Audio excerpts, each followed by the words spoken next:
오늘 우리에게 주신 하나님의 말씀 구약성경 에스더 8장 14절에서 17절까지 말씀입니다.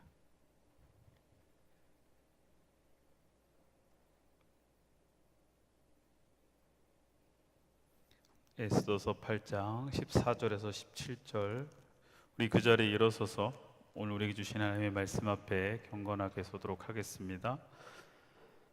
저 여러분들이 한 절씩 교독합니다. 왕의 어명이 매우 급함에 역졸이 왕의 일에 쓰는 준말을 타고 빨리 나가고 그 주소가 도성 수산에도 반포되니라.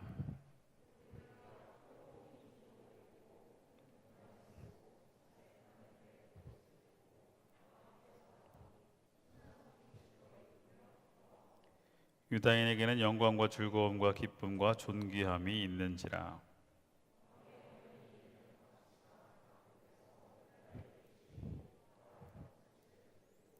그날을 명절로 삼으니 본토 백성이 유다인을 두려워하여 유다인이 되는 자가 많더라. 아멘. 오늘 우리에게 주신 하나님의 말씀입니다. 자리에 앉겠습니다. 할렐루야. 자, 우리 서로를 축복하고 또 서로에게 인사하면서 이 시간 당신은 소중합니다 웃으면서 인사하겠습니다.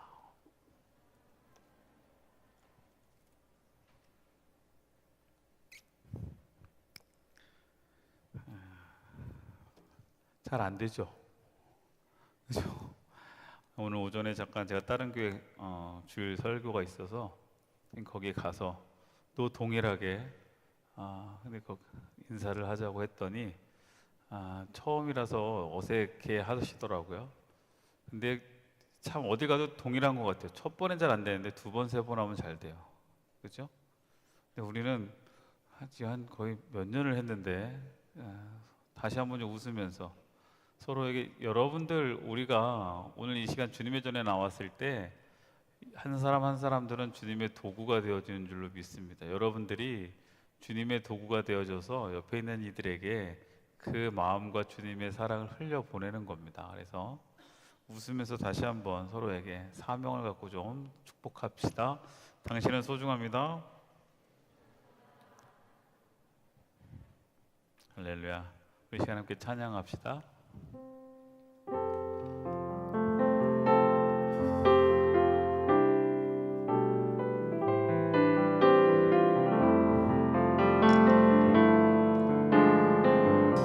그대 폭풍 속을 걷고 있을 때 비바람을 마주해야 할 때 불빛조차 보이지 않아도 그대 혼자 걷지 않을 거예요. 그대 폭풍 속을 걷고 있을 때, 그대 폭풍 속을 걷고 있을 때 비바람을 마주해야 할 때 불빛조차 보이지 않아도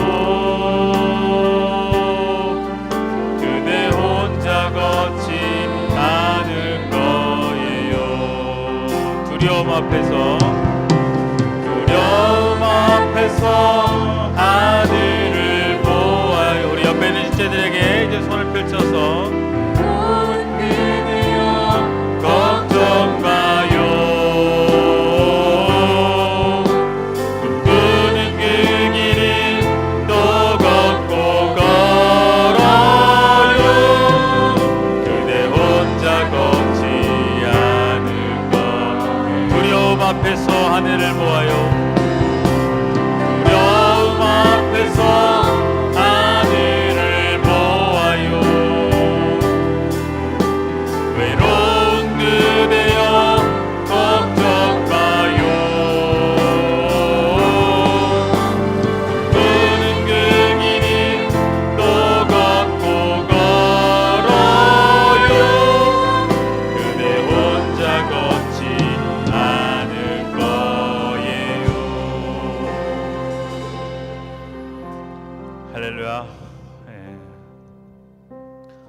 안에서 늘 내가 너와 함께하겠다 말씀하셨던 두려워하지도 떨지도 말라.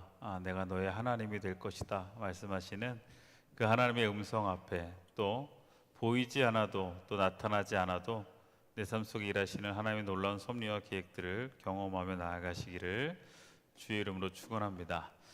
자, 우리가 지난 시간에 죽음의 조소에서 생명의 조소로 13번째 시간을 우리가 함께 하다가 말씀이 좀 길어져서 중간을 다시 한번 잘랐습니다. 그렇죠? 후반부를 우리 통합 예배 드리고 공감 예배 드리고 오늘 함께 하기로 해서 고민을 많이 했어요. 그것을 새롭게 있는 그 부분을 다시 이어서 가야 할지 아니면 새롭게 준비를 해야 될지 고민하다가 새롭게 제목도 다시 세우고 그리고 말씀을 다시 한번 좀 점검을 해서 정리를 했는데 보이지 않아도 알아요. 14번째 시간이 되겠죠 오늘은. 그래서 애써서 8장 14절에서 17절 말씀인데 말씀 제목을 제가 이렇게 정했습니다. 증거가 되어 사람들이 변하다 했습니다.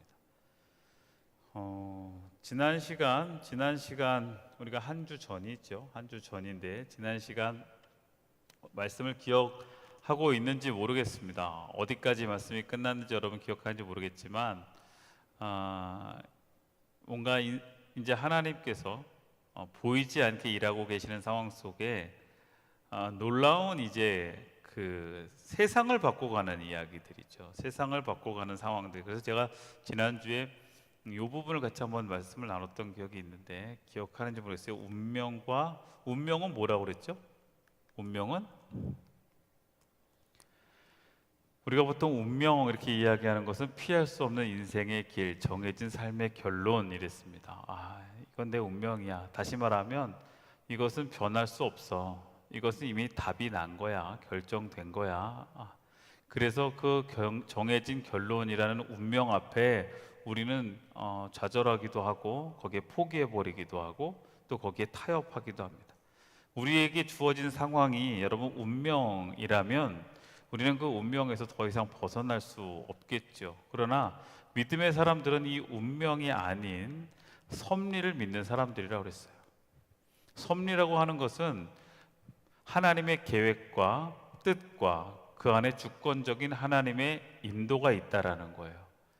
그냥 우연치 않게 아니면 나에게 정해진 어떤 운명들이 나를 끌고 가는 것이 아니라 우리의 인생의 주인 되어 주시는 하나님이 하나님의 뜻과 계획 속에서 하나님이 주도적으로 하나님이 주권적으로 모든 것을 이끌어 가신다는 거예요. 그래서 우리가 잠언 16장 9절 말씀 함께 나눴는데 다시 한번 우리가 같이 한번 합독해 볼게요. 시작. 사람이 마음으로 자기의 길을 계획할지라도 그의 걸음을 인도하시는 이는 여호와이시니라. 우리가 아무리 계획하고 아무리 준비하고 아무리 우리가 뭘 날고해도 우리의 걸음과 우리 인생을 인도하시는 분은 여호와 하나님이시다라는 것을 알고 살아가는 인생, 다시 말하면 하나님의 섭리를 계획하고 하나님의 섭리를 인정하고 살아가는 인생은요 삶의 포커스가 분명합니다. 그런데 우리가 하나님의 계획하심에 대한 신뢰가 없고 그 믿음이 없는 사람들은요 늘 혼돈하고 방황하게 되어 있어요. 자, 어쨌든 오늘은 그런 상황 속에서 이제 나타나는 하나님의 놀라운 반전의 이야기가 또 진행이 되어지는데 여러분 혹시 절망의 순간이 희망의 순간으로 바뀌어질 때가 있었어요? 이제 끝이다라고 생각했는데 그게 끝이 아니라 새로운 희망이 생기는 거예요.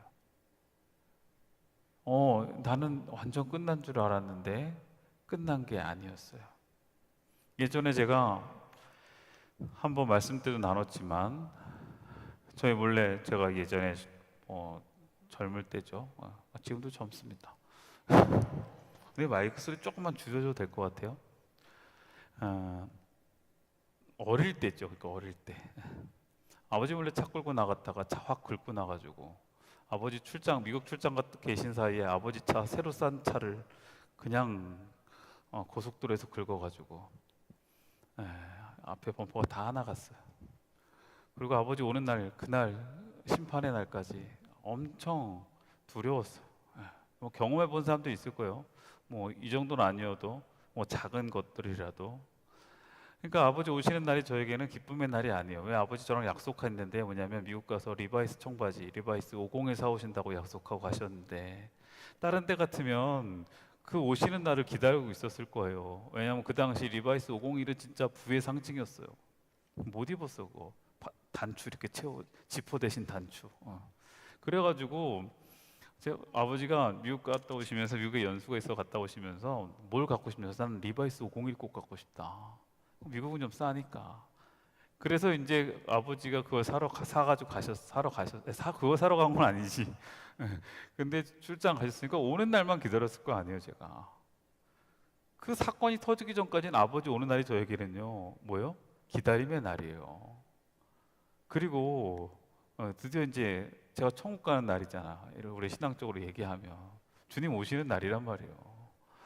그랬는데 우리가 죄를 짓고 나니까 내가 죄를 짓고 나니까 그 아버지처럼 그렇게 긁고 나니까 갑자기 바뀌는 거예요. 이제 불과 한 3일도 남지 않았는데 3일도 남지 않았는데 하루하루 시간이 가는 것이 저에게 너무나 두려움이에요. 이걸 어떻게 해요? 저에게 기쁨의 날로 기다렸던 날이 어느 순간 저한테는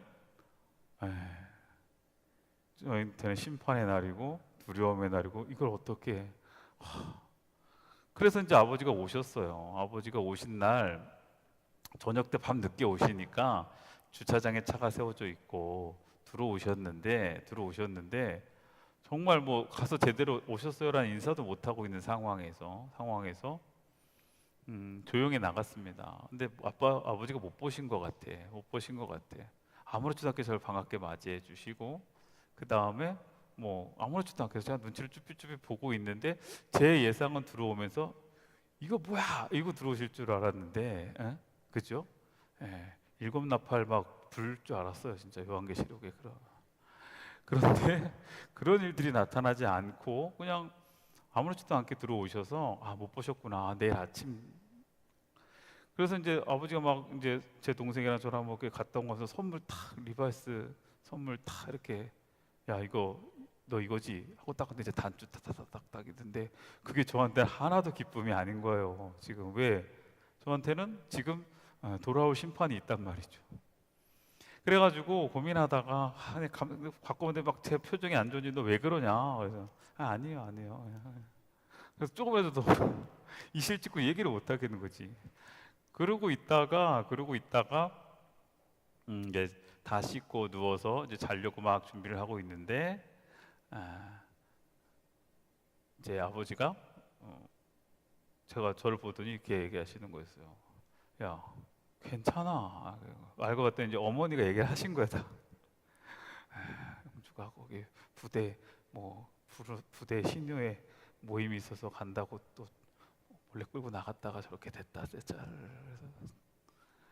근데 아버지가 알고 계신데도 야 괜찮아 왜 이렇게 기죽어 있어? 그냥 고치면 되지. 절망의 순간이 다시 희망으로 바뀌었어요. 그때 여러분 어때요? 저는 그때 제 마음에 다짐했어요. 내가 좋은 아들이 돼야 되겠다. 진짜 좋은 아들 돼야 되겠다. 여러분 절망의 순간에서 희망으로 바뀌어지는 순간에 우리에게 나타나는 게 뭐냐면 변화를 경험해요. 절망에서 정말 이게 끝이라고 생각할 때 뭔가 한낮 같은 희망이 나에게 오고 내가 그 절망에서 뭔가 회복되고 그거 할 때 우리는 마음에 변화를 경험한다고요. 저도 그 순간 아버지가 괜찮아 뭐 어때 고치면 되지 들어가서 자. 제가 들어와서 이불 딱 눕고 자려고 딱 근데 잠도 안 와요. 그래서 제 마음에 진짜 몇 번을 다짐했는데 하나님 저 좋은 아들 될게요. 내가 아버지한테 잘할게. 이런 마음 먹고 한 3일 간 것 같아요. 그것도 뭐 그렇게 쉽지 않지만 우리는 늘 그렇게 어떠한 상황 속에서 우리의 변화를 겪게 되고 그 변화는 우리에게 또 다른 삶을 만들어 갑니다. 오늘 성경에 나오는 그 유다인들의 상황들이 그래요. 유다인들의 상황들이 그렇고 또 하나 그 페르시아 사람들이 또 그것을 경험하게 됐어요. 우리가 지난 시간에 봤던 본문의 마지막 부분을 좀 이어가야 여러분들 이야기가 될 것 같아서 다시 한번 소개하면, 아하스로 왕 각 지방에 아달월 곧 12월 30일 하루 동안에 하게 하였고, 이 추소 초본을 각 지방에 전하고 각 민족에게 반포하고 유다인들에게 준비하였다가 그날의 대적에게 원수를 갚게 한지라. 이게 이제 지난 시간 마지막 구절이었어요. 지난 시간에 뭐였냐면 결국 아하스로 왕을 통해서 하만의 그 음모를 통해서 유다인들을 죽여야 된다라는 조소가 선포되어졌고, 그게 법이 제정된 순간 그 법은 바꿀 수 없었고, 하만은 이미 죽었지만 그 법은 여전히 남아 있었고, 그 법을 덮는 법을 또 만들어야 했어요. 그래서 아하스웨로 왕은 모르드게와 에스더에게 새로운 법을 너희들이 그럼 제정해 봐라. 이것을 덮을 수 있는 법을, 예전 법을, 옛법을 덮을 수 있는 새 법을 제정해라. 새로 만들어라.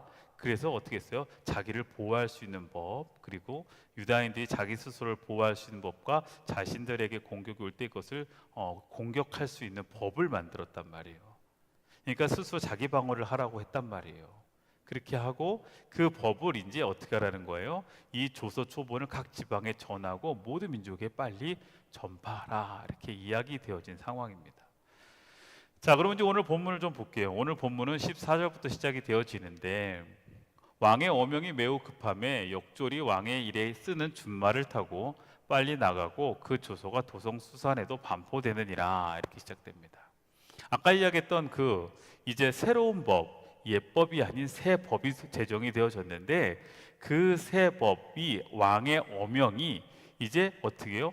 그냥 천천히 전해지는 것이 아니라 매우 급하게 반포되어졌다는 거예요.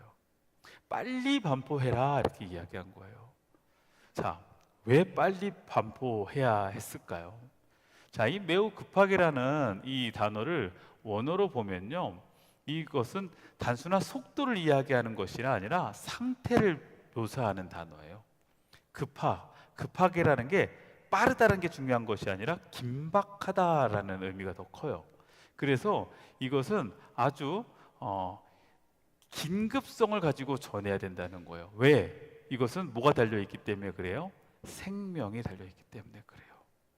조금이라도 늦게 전해지면 이것은 안타깝게도 그 법이 선포되었음에도 불구하고 어떻게 되는 거예요? 죽는 사람들이 생길 수 있기 때문에, 희생당하는 사람들이 생길 수 있기 때문이에요. 지금처럼 뭐 이렇게 SNS랑 이런 게 워낙 잘 발달되면 바로바로 그냥 뭐 연락해서 뿌리면 되지만 그 당시는 아니잖아요.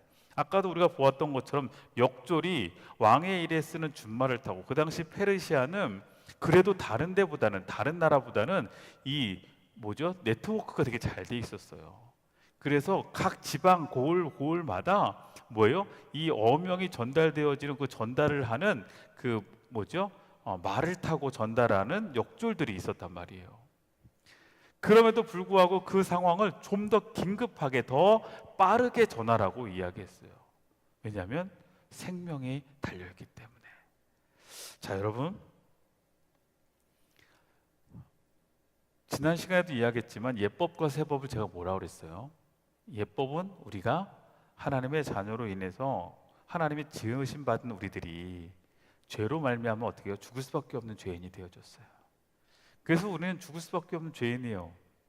그래서 우리가 늘 왜 없이 나 같은 죄인 살리신, 이 고백 참 많이 하잖아요. 그죠?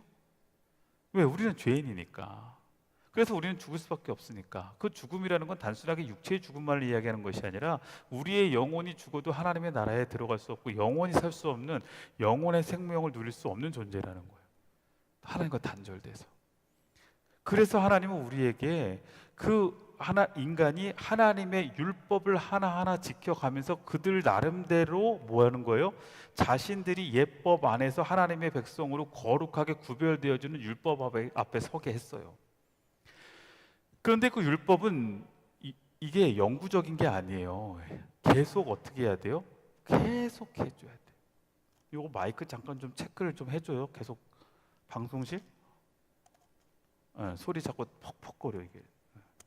어떻게 하라고? 안 돼. 예. 이게 뭐 달라졌어요? 아, 내가 살이 빠져서 그렇구나. 예, 제가 살이 빠져가지고 지금 이게 큰가 봐. 설마. 빠졌어야죠. 한 8kg 빠졌어요. 지금 8kg. 얼굴이 작아져가지고 그런 거예요. 이해하세요? 어제 누가 나한테 목사님 얼굴이 조망만해졌어요. 근데 지금 열받더라고. 그 정도는 아닌데. 자, 그런데 그 율법은 일회성이 있어요. 일회적인 거야. 그러니까 매번 하나님 앞에 갈 때마다 나의 죄를 대신 짊어져야 될 뭐가 있어야 돼요? 희생양이 있어야 돼요. 그러니까 여러분들이 예전 같았으면 매번 올 때마다 예배당에서 여러분 대신 죽어야 되는 희생 제물을 드려야 되는 거예요. 그게 뭐 비둘기가 됐든 양이 됐든 소가 됐든 매 순간순간마다 여러분들이요 어떤 피를 봐야 돼. 그리고 나 대신 막 뜨거운 피를 흘리는 그 희생 제물을 봐야 돼. 근데 문제는 그게 영원한 것이 아니라 그때만 또 그래요.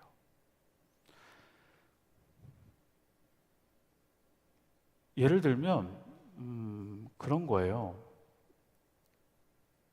그 지난번에 누가 이렇게 눈썹 문신을 했더라고요. 눈썹 문신을 했어요. 요새 눈썹 문신 정말 많이 하더라고요. 저보고도 자꾸 제가 눈썹 반밖에 없다고 눈썹 문신하라고 그러는데 요새 남자 형제들도 눈썹 많이 하는데 이게 영구가 있고 반영구가 있어요. 그렇죠. 그리고 보니까 하면 지워지는 좀 있으면 지워지는 경우도 있고 어떤 경우는 지워지지 않는 경우도 있고 그런 것 같이 이게 뭔가 영원한 게 있고 영원하지 않는 것처럼 이 율법은 그때 하나님 앞에 나와 희생 제물을 두고 이렇게 나아갔는데 시간이 지나면 무효가 돼요. 사라져 버려, 지워져 버려요. 그러니까 또 그래야 돼. 그게 예전에 예수님 오기 전에 하나님의 백성들이 하나님께 나아가는 방법이었어요. 근데 하나님은 하나님의 자녀들을 향하여 그렇게 이제 서길 원하지 않으셨어요. 그래서 새로운 법을 세우신 게 바로 예수 그리스도의 십자가의 보혈이었고 예수 그리스도의 십자가의 희생이 어린 양 되어지는 거였어요. 그 예수 그리스도를 믿는 고백으로 그 믿음으로 말미암아 우리는 어떻게 되는 거예요? 이제 영원한 반영구가 아니라 영구 문신을 한 거란 말이에요. 지금 우리가 지워지지 않는 나는 하나님의 자녀입니다 라는 문신을 한 거예요. 지우지도 않아요. 이제는. 지난번에 어떤 권사님이 너무 편하다는 거예요. 나보고 꼭 하라는 거예요. 그래서 아직 자신은 없어요. 나는 그냥 내 눈썹 갖고 살래요 이랬는데 여러분 이 자리에 이렇게 너무 편하게 나오는 게 너무 편하게 나오는 게 얼마나 큰 은혜이고 축복인지 우리가 새 법에 놓여 있는 게 얼마나 큰 은혜인지를 다시 한번 여러분들이 좀 은혜로 감격했으면 좋겠어요. 당연한 게 아니라 은혜이기에 이게 가능하다고요. 근데 우리는 늘 너무나 당연하게 여기기 때문에 이게 당연한 줄 몰라요. 우리가 지금 숨쉬고 있는 이 공기도 우리에게 감사한 거 전혀 못 느끼잖아요. 전 이번 리트릿 우리 이제 리더들이 이틀 동안 리트릿 갔다 왔거든요. 리트릿 갔다 왔는데 리트릿 동안 제가 요 이틀 동안 좀 몸이 안 좋았어요. 장염이 좀 걸려가지고 리더들과 함께 이제 1박 2일 리트릿을 하는데 리트릿 할 때 가장 또 중요한 건 먹는 거란 말이에요. 잘 먹여야지 리트릿 가서 리더들 고생하니까 1년 동안 또 힘내라고 그리고 또 여러분들 선신하니까 최대한 좀 즐겁게 좀 할 수 있게 멘토님들도 후원해 주시고 그 다음에 이렇게 해서 하거든요. 그리고 함께 그렇게 하는 그 시간들이 정말 저에겐 너무 중요하기도 하고 리더들에게도 너무 중요한 시간이고 리프레시 시간이고 또 하나 되는 시간이니까.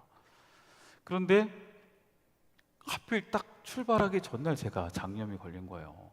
너무 힘들더라고. 그 다음부터는 아무것도 못 먹겠어요. 진짜 1박 2일 동안 아무것도 못 먹었어요. 딱 제가 먹은 거는요. 뭘 먹으러 가고 싶냐고 해서 어쨌든 뭐 이제 먹는데 두부 반 요만큼 먹어보고 공깃밥 좀 먹고 죽 한 그릇 먹었어요. 그러니까 이게 쑥 빠지지 지금. 막 저 봐요. 이게 지금 이게 작잖아. 그런데 그렇게 있다 보니까요. 먹는 게 얼마나 감사한 건지를 알겠어요. 정말 제가 햄버거 좋아하거든요.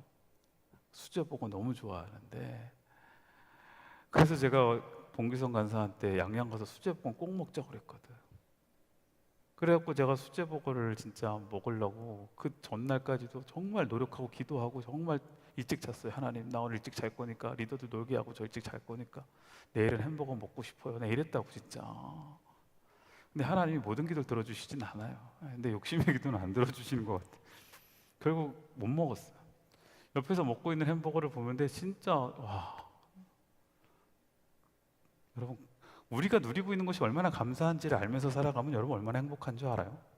오늘 우리가 드리고 있는 이 예배가 그냥 드리는 예배가 아니라 하나님이 우리에게 주신 그 새 법, 예수 그리스도로 인해서 우리가 이렇게 드릴 수 있다는 것이 여러분에게 정말 믿음으로 고백되어지고 경험되어지면요, 이 예배가 얼마나 행복하겠어요. 그런데 문제는 이 기쁜 소식을, 이 생명의 소식을 어떻게 해야 돼요? 빨리 전해야 되는 거예요. 지금도 이 소식을 듣지 못하고 죽어가는 이들이 있단 말이죠. 지금도 이 새로운 법이 바뀌었다는, 야, 법이 바뀌었어, 이제 우리 죽지 않아도 돼, 이제 그냥 그렇게 아무 맥 없이 페르시아 사람들에게 죽지 않아도 돼, 우리는 이제 살 수 있어라는 그 소식이 전해지지 않으면 그들은 그냥, 그 마을은, 그 지역은 어떻게 되는 거예요? 거기 있는 유다인들은 그냥 무참히 죽어지는 거예요. 손 한 번 못 쓰고. 이미 법은 바뀌었는데 그 법에 접촉되지도 못하고. 왜? 그 법을 듣지 못해서. 여러분, 이 땅에도 지금 그렇게 죽어가는 영혼들이 얼마나 많은지 우리가 기억하고 있어야 된단 말이에요. 지금도 그 새로운 생명의 법이 바뀌었다는 거, 예수 그리스도로 말미암아 우리가 구원받았다라는 것, 우리가 이제는 더 이상 죽음의 자녀가 아니라 생명의 자녀라는 것, 우리는 이제 하나님의 나라에 들어갈 수 있는 하나님의 백성이 되어졌다라는 것에 대한 그 새로운 소식, 그 소식이 우리에게 전해졌고요, 우리는 그 소식을 어떻게 해야 돼요? 긴급하게 가서 전달해야 된단 말이에요. 왜? 지금도 죽어가는 사람이 있을 테니까. 여러분, 우리가 이 매우 급하게 그 생명의 조서가 전달되어졌다라는 것을 기억하셨으면 좋겠어요. 여러분 주변에 시간 많을 것 같잖아요. 그렇지만 아니라니까요. 지금 우리가 이렇게 이야기하는 동안에도 우리 주변에 그 소식을 듣지 못하고 그 소식에, 그 법에 적용되지 못해서 죽어가는 영혼들이 얼마나 많아요. 여러분, 우리의 마음에 이 긴급성, 다시 말하면 복음 전파의 긴급성을 갖고 있으시기를 주의 이름으로 축원합니다. 그리고 이제 빨리 나가서 그 조서가 도선수산에도 반포되니라, 이렇게 돼요. 그게 어디에 반포됐다고 이야기해요? 조서가 도선수산성에도, 수산에도 반포가 되었다라고 이야기했는데, 요 수산에 반포된 게 보면 3장 15절에도 동일하게 이 수산의 조서가 반포돼요. 역졸이 왕의 명령에 받들어 급히 나가며 그 조서가 도성 수산에도 반포되니 왕은 하만과 함께 앉아 마시되 수산성은 어지럽더라, 이랬어요. 자, 여기에도 그 조서가 수산성에 반포되는데, 여러분, 우리 이제 에스더를 처음부터 쭉 왔으니까 이 에스더 3장 15절의 이 조서와 이 에스더 8장 14절의 조서가 다른 조서라는 걸 알 수 있어요. 어떤 조서죠? 3장 15절의 조서는 하만이 뭐예요? 유다인들을 진멸시키라는 그 조서였고, 8장 14절은 이제 유다인들이 그 공격에서 자기를 방어하며 공격할 수 있다라는 조서란 말이에요. 자, 도선수산이라고 하는 그 페르시아의 겨울 왕국이 있었던, 겨울 궁전이 있었던 그 수산성의 그 중심에 지금 죽음의 조서가 선포되어졌다가 다시 어떻게 된 거예요? 다시 생명의 조서가 반포된 겁니다. 그곳에, 그 자리는 다시 말하면 뭐예요? 이 수산이라고 하는 의미는 한번 볼까요? 도선 수상에 반포된다는 이 의미는, 첫째는 이 장소는 공식적인 선포의 자리예요. 왕궁이 있는 자리. 지금으로 이야기하면 수도와 같은 곳이에요. 공식적으로 이 왕의 어명, 이 조서가 이제는 공신력을 가지고 선포되어졌다라는 것에 대한 상징적 의미이기도 해요. 그런데 이것은 좀 더 우리가 영적으로 좀 살펴보면 이렇습니다. 죽음의 조서가 반포된 곳에서 생명의 조서가 반포됐다는 것을 우리가 좀 봐야 돼요. 절망의 순간이었던 것이었던 곳이 다시 어떻게 돼요? 우리에게 생명의 조서가 시작되어지는 곳이에요. 여러분, 우리의 삶에도 수산이 있어요. 신앙의 수산은 어딜까요? 여러분, 우리 믿음의 수산은 어딜까요?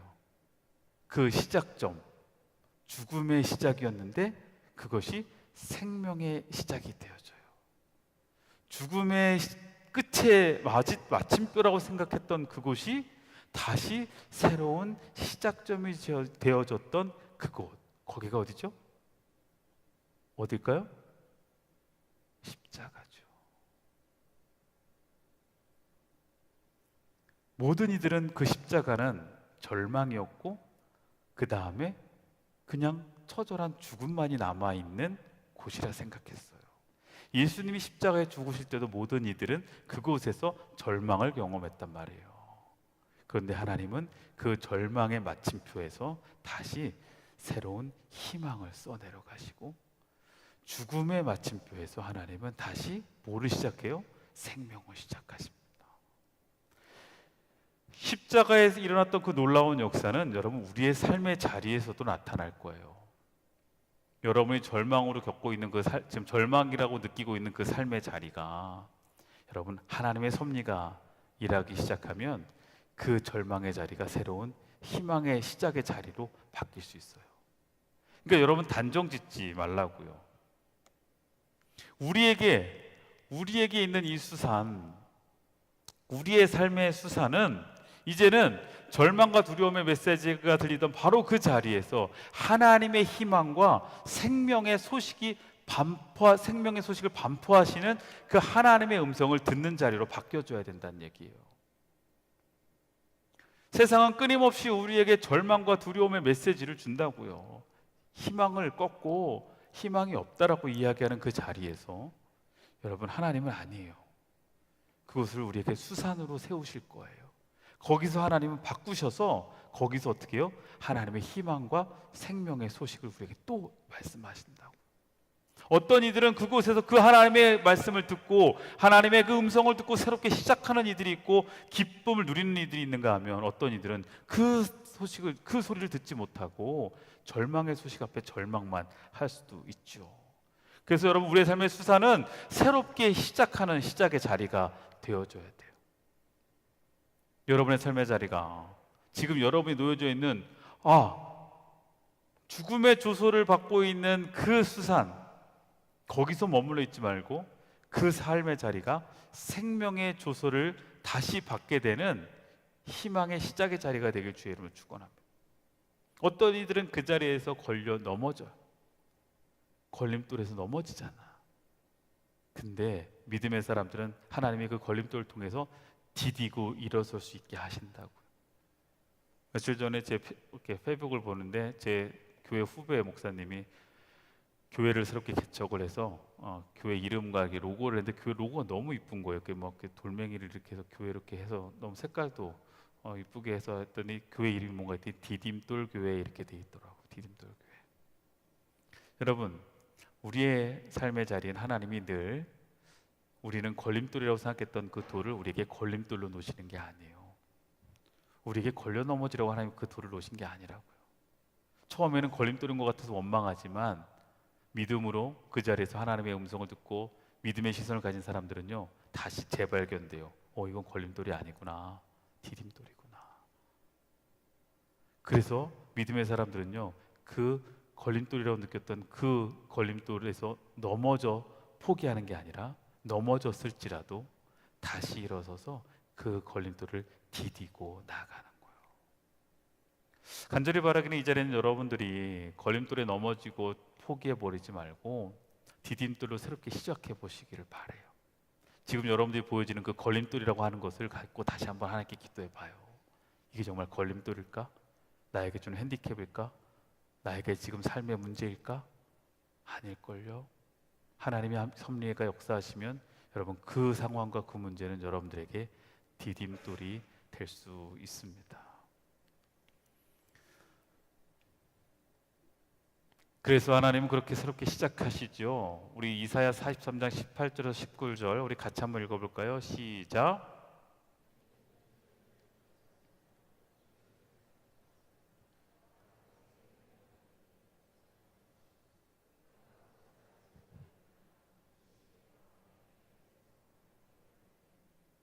자, 지금 분명히 보라, 내가 이제 새 일을 그곳에서 행하겠다. 여러분들의 수산에서 이제 내가 새 일을 행할 테니 옛적 일을 생각하지 말아라. 내가 광야에 길을, 사막에 강을 내리라. 아멘. 그러기에 우리는 그런즉 누구든지 그리스도 안에 있으면 새로운 피조물이라. 이전 것은 지나갔으니 보라, 새 것이 되었도다. 여러분 이 주님의 말씀을 꼭 기억하시기를 바랍니다. 수산에서 넘어지는 게 아니라 수산을 디디고 일어선 사람들은요, 이 고백을 경험하게 될 줄로 믿습니다. 이전 것은 지나갔지만 내가 예전에 실패도 있었고, 예전에 좌절도 있었고, 예전에 연약함도 있었고, 예전에 허물도 있었지만 이전 것은 지나갔으니 이제 나는 하나님 앞에 새로운 창조물이 되어지는 거예요. 그리고 모르드게는요, 15절 보니까 모르드게가 푸르고 흰 조복을 입고 큰 금관을 쓰고 자색 가는 배에 겉옷을 입고 왕 앞에 나아오니 수산성이 즐거이 부르며 기뻐하고 이랬어요. 자, 모르드게가 이제 나타나는데요, 모르드게가 약간 좀 바뀌었어요. 어떻게 바뀌었냐면 모르드게 복장이 이렇게 바뀌었어요. 푸르고 흰 조복을 입고 큰 금관을 쓰고 자색 가는 배 겉옷을 입었다. 자, 푸르고 흰 조복은, 이 푸르고 흰 조복이라는 건 왕실 전용 색깔의 권위를 상징하는 옷입니다. 겉옷이고요. 그 다음에 큰 금관이라는 것은 통치권과 존귀를 상징하는 이 큰 관을 쓴 거예요. 금관을 썼어요. 그리고 자색 가는 배옷이라는 것은 이 뭐죠? 왕의 권위를, 그래서 이 자색은, 이 약간 보라색 같은 이 자색은 권세와 영광을 상징합니다. 자, 지금 모르드게의 복장이 어떻게 돼 있다고요? 권위가, 왕실 권위와 통치권과 존귀와 권세와 영광을 가진 존재의 모습으로 어떻게 해요? 지금 옷을 갖춰 입고 나타납니다. 수산성에 즐거이 부르며 기뻐하고 있어요. 생명의 조서가 선포된 그곳에서 모르드게가, 근데 여러분 모르드게가 지금 어땠어요? 그 전에는 모르드게 어땠어요? 굵은 베옷을 입고 재를 뒤집어 쓰고, 그죠? 존귀한 존재로 하나님은 하나님의 백성을 새로운 법 안에 세워가셔요. 저는 여러분들이 이제 예전의 모습과는 달라진 하나님의 존귀한 자녀로 세워지길 주의 이름으로 축원합니다. 여러분들의 가치가 다시 회복되어지고, 여러분들의 자존감이 다시 회복되어지고, 내가 하나님에게 어떤 존재인지를 분명히 있게 됐고, 그 자아의식을 가지고 여러분들의 삶에서 당당하게 세상 앞에 하나님의 백성으로서 분명하게 서기를 주의 이름으로 축원해요. 위축되지 말고 쫄지 말고, 여러분들 하나님의 자녀인 것이 여러분들에게 수치가 되지 않았으면 좋겠고, 하나님의 자녀로 살아가는 것, 믿음의 자녀로 사는 것이 여러분들에게 부끄러움의 모습이 아니라 당당하게 지금 모르드게처럼 권위적이고 온전한 통치력을 갖고, 그 다음에 하나님이 주신 그 권세의 능력을 가지고 세상 앞에 설 수 있어야 된다는 얘기예요. 왜 주눅 들어 있냐고. 우리가 왜 주눅 들어 있어요? 왜 여러분들이 사회 자리에 가서, 여러분의 직장의 자리에 가서, 여러분 친구들의 모임 가서 왜 주눅 들어서 나는 교회 다니지 않는 것처럼, 꼭 교회 다니는 게 뭐 죄인인 것처럼 왜 그렇게 우리가 주눅 들어 살아있냐고요. 뭐 교회 다닌다고 그러면 뭔가 지금 당당하게 얘기도 못하고, 요즘 청년들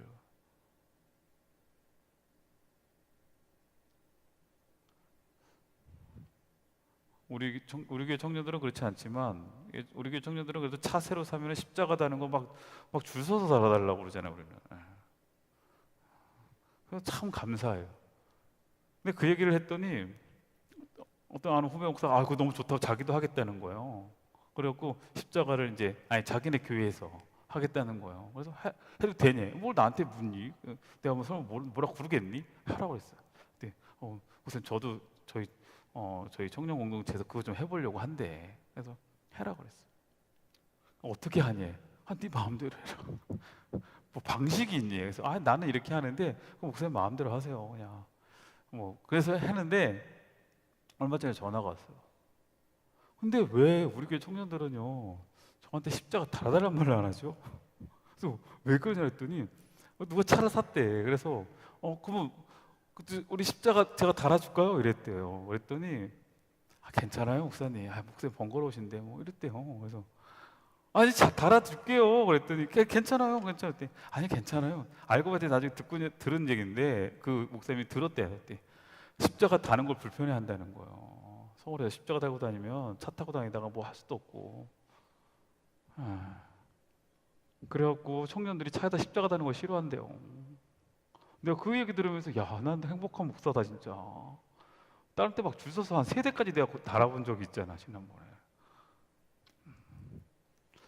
왜 우리가 하나님의 자녀인 것을 온전하게 드러내지 못하고 살아가고 있냐고요. 우리는 생명의 자녀인데, 우리는 새 법에 적용돼서 더 이상 죽음의 자녀가 아닌데, 여러분 스스로에게 여러분 다시 한번 우리가 하나님께 존귀한 자녀를 우리 세우시고 바꾸셨다는 걸 분명히 믿고 당당하게 서시기를 주의 이름으로 축원합니다. 그래서 이제 그러고 나니까요 유다인들이요 이제 어떻게 돼요? 유다인 이렇게 바뀌었어요. 영광과 즐거움과 기쁨과 존귀함이 그들에게 있어요. 유대인들에게. 근데 여러분 에스더 4장 3절에 유다인들이 어땠는지 한번 볼까요? 그들이 어땠어요? 왕의 명령과 조서가 각 지방에 이름에 유다인들이 크게 애통하고요 금식하며 울며 부르짖고요 굵은 베옷을 입고 제 누운 자가 무수했다 이랬어요. 죽음의 조서가 선포되었을 때 그들은 어땠어요? 애통해했고 울며 부르짖고 있었고 금식하고 있었고 재 막 뒹굴고 있었다고요. 그랬던 그들이 이제 하나님께서 그들을 통해 새로운 법을 제정하시고 하나님께서 하나님의 섭리 안에 놓여지니까 그들이요 영광과 즐거움과 기쁨과 존귀함에 서 있는다는 거예요. 여러분 우리가 새 법 앞에 놓여졌다면 우리가 예수 그리스도 안에 있다면 우리가 누려야 될 것은 영광과 즐거움과 기쁨과 존귀함이요. 여전히 그리스도 예수 안에서 우리가 여전히 애통해하고 울며 부르짖고 있는 게 아니라 우리가 주눅 들어 있는 것이 아니라 이제는 당당하게 하나님 앞에 우리가 하나님의 자녀로 세상을 향해 그렇게 나아갈 수 있어야 돼요. 그렇게 영광과 즐거움과 기쁨과 존귀함의 빛을 갖고 있는 우리들이 세상을 향해 나아갈 때 세상의 어둠이 사라지고 세상의 빛이 물러가게 되는 거예요. 이게 빛의 자녀야. 빛의 자녀. 빛의 자녀라고 하는 것은 어둠을 향해 어둠을 무서워하는 것이 아니라 빛은 그냥 어둠을 가면 어둠이 물러가야 되는 거예요. 근데 왜 우리는 빛의 자녀라고 하는데 어둠의 자리를 무서워하냐고. 우리가 왜 어둠에 주눅 들어 있냐고요. 우리가 어둠을 몰아내고 이제는 수치가 아닌 존귀가 우리를 바꿔야죠. 이렇게 되었을 때 유다인들이 이 영광과 즐거움과 기쁨과 그 은혜 안에서 완전히 변화되고 존귀함으로 세워졌을 때 어떤 일이 일어났을까요? 오늘 보면 마지막 절이에요. 왕의 어명이 이르는 각 지방 각 읍에서 유다인들이 즐기고 기뻐하며 잔치를 베풀고 그날을 명절로 삼으니 전 이거 막 심장이 뛰어요. 이거 본문 보면 전 제가 볼 때는 이게 에스더서의 가장 하이라이트예요. 자, 우리 같이 한 목소리 한번 합독해 볼까요? 시작. 왕의 어명이 이르는 각 지방 각 읍에서 유다인들이 즐기고 기뻐하여 잔치를 베풀고 그날을 명절로 삼으니 본토 백성이 유다인을 두려워하여 유다인이 되는 자가 많더라. 아멘. 지금 이 에스더서에서 우리가 어디에 포커스가 맨 처음에 있었어요? 처음에 막 에스더가 왕후가 되고 모르드게가 갑자기 반전돼서 막 바뀌고 하만이 죽은 거에 통쾌하고 막 우리 이랬죠. 이게 에스더서의 이 하이라이트 같았지만 아니요. 그 모든 것들이 지금 이렇게 만들어가는 하나님의 놀라운 역사로 어떻게요? 정말 죽을 수밖에 없었다고 생각했던 그들이 새로운 생명을 얻게 되고 새로운 법 앞에 놓여졌더니 그들은 너무 기쁘고 즐겁고 행복해서 잔치를 벌려요. 그들의 존귀함이 막 세상에 드러나요. 그랬더니 그 유다인들을 오히려 두려워하며 페르시아 사람들이, 믿음이 없는 사람들이, 하나님을 몰랐던 이들이, 우상 앞에 서 있던 이들이 어떻게 됐다고요? 그들을 보면서 그들이 증거가 되어져서 유다인이 되더라. 다시 말하면 하나님의 백성이 되더라. 우리를 통해서 이 땅의 사람들이, 우리가 증거되어져서 어떻게 된다는 거예요? 많은 이들이 하나님의 백성이 되어줘야 된다는 얘기예요.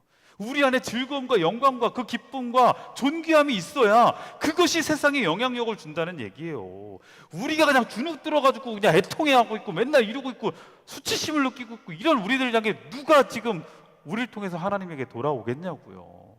그럼 우리는 어디에 있어야 돼요? 새로운 법 앞에, 예수 그리스도의 복음 앞에 생명을 얻고, 생명을 얻는 우리들이 온전한 존귀함을 가지고 당당하게 세상에 서 있을 때 우리를 통해 세상 사람들은 하나님에게로 돌아오는 거예요. 유다인을 두려워하다. 이 두려워하다라는 것은요, 압도적 공포와 경외심을 표현해요. 원어적으로 보면 그냥 무서운 게 아니라 압도적인 공포와 더 나아가 경외심. 그래서 그들은요, 하나님이 하신 이 일을 보고, 하나님이 하신 이 일을 보고 그들은 어떻게 된 거예요? 하나님이 두려워진 거예요. 하나님이 지금 전혀 이 에스더서에는 전혀 나타나지 않아요. 언급되어 있지 않아요. 그런데 페르시아 사람들은요, 하나님의 섭리, 보이지 않는 그 손길과 이끄심을 통해서 하나님을 두려워하게 됐어요. 왜? 유다인들이 하나님을 고백하며 하나님께 나아갔던 그 믿음의 모습을 보면서 이들이 바라보고 있는 하나님이 두려워진 거예요. 그 하나님을 두려워하고 경외하면서 그들은 어떻게 됐어요? 하나님의 자녀가 되어진 겁니다.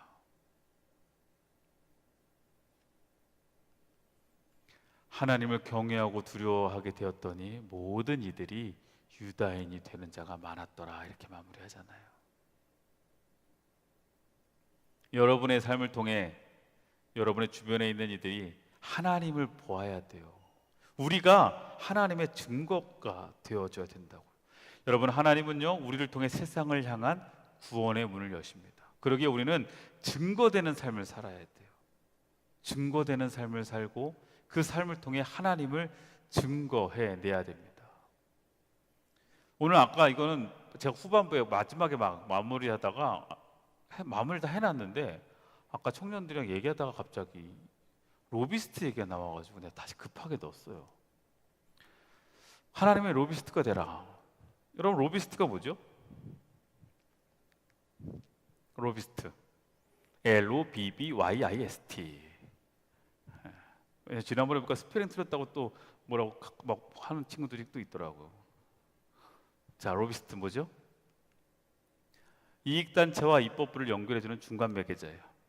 어려운 얘기인데 쉽게 얘기하면 로비의 로비스트의 로비는 말 그대로 로비예요. 로비. 이 로비스트의 시작은 제가 찾아보니까 뭐 두 가지 설이 있는데 영국에서 시작이 되었다고 미국에서 시작이 되었다 얘기하는데 결국은요, 이 백악관하고 북해사장 사이에 호텔이 하나 생겼는데 그 호텔 로비에 많은 정계 인사들이 모이기 시작하는 거예요.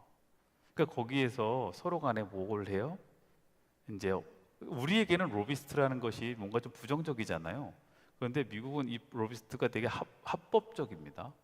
그리고 우리가 생각하는 약간 뭔가 이런 부정적인 이런 게 아니라 이 로비스트들은 분명한 목적을 가지고 어떠한 단체, 그 뭐 기업이면 기업이 어떠한 더 좋은 것을 위해서 정부와 이렇게 사람과 연결해주는 이런 매개체 역할이 로비스트거든요. 근데 제가 그래서 우리 증거가 되는 삶이 뭘까 생각해 보다가 이게 바로 하나님 나라의 로비스트가 아닌가 싶다라는 생각을 해봤어요. 왜냐하면 이 하나님 나라의 로비스트는 하나님과 잃어버린 영혼을 어떻게 해요? 중개해 주는 사람. 지금도 아직 예법 앞에서 그들이 하나님을 알지 못하고 그들이 죽어가고 있다면 그들에게 우리는요, 로비를 해야 돼. 로비를 해야 돼. 아까 어떤 분이 로비를 어떻게 해야 되냐면, 그러니까 그때 뭐 얘기 나오다는데 일단 먹을 거 주고 막 좀 잘 좀 해라 이러다가 이제 나왔던 것 같은데, 친절을 베풀고 사랑을 베풀고 그 사람의 마음을 어떻게 해요? 사는 거예요. 그 마음을 사서 그 사람이 나에 대한 호감이 생기면 그 내가 연결해주는 그 누군가에게 뭐예요? 신뢰를 갖게 되는 거예요. 이게 로비스트의 역할이에요. 내가 누군가에게 마음을 사기 위해서 어떻게 해야 되겠어요? 로비를 해야 돼요. 근데 로비를 우리 부정적으로 생각하지 말고 내가 이 하나님 나라의 로비스트는 뭐 해야 될까요? 사랑을 전하고, 그죠? 그 사람에게 내가 선행을 베푸고,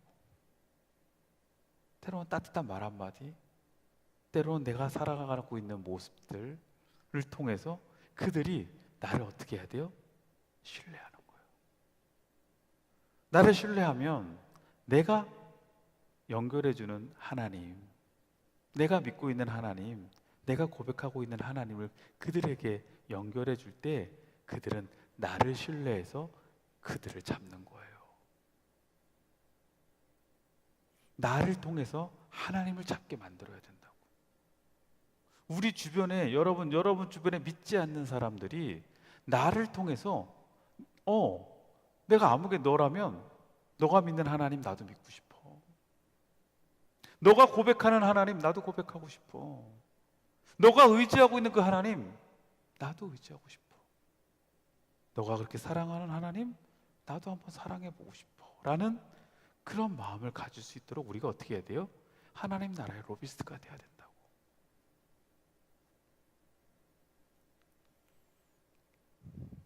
하나님의 이 증거, 결국 하나님께서 일하셨던 그 놀라운 일들은 믿음의 사람들을 바꾸고 믿음의 사람들의 모습, 모르드게가 바뀌었고 유다인들이 이제는 즐거이 기뻐하고 영광과 그 다음에 존귀함으로 바뀌어서 그렇게 하나님께서 바꾸셔요. 그렇게 믿음의 사람을 바꾸시고 더 나아가서 믿어야 할 사람을 바꾸신다는 거예요. 하나님의 증거를 통해서 믿음의 사람들이 바뀌면, 내가 바뀌면 나를 통해서 믿어야 할 사람들이 바뀌어집니다.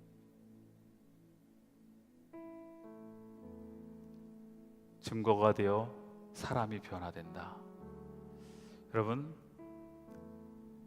그 믿음이 우리에게 정말 영향력 있게 다가왔으면 좋겠고, 그것을 통해 우리는 세상을 향해 정말 그러한 하나님의 증거로, 또 하나님의 놀라운 생명의 역사의 시작으로 그렇게 쓰임받을 수 있기를 주의 이름으로 축원합니다. 아멘. 우리 한번 그렇게 믿어야 할 사람들에게, 믿어야 될 사람들에게 도구가 되어지는 하나님 나라의 로비스트 되시기를 주의 이름으로 축원합니다. 우리 함께 기도합시다. 우리 시간 함께 기도하실 때 오늘 말씀 안에서 기도하며 나아가길 소망합니다.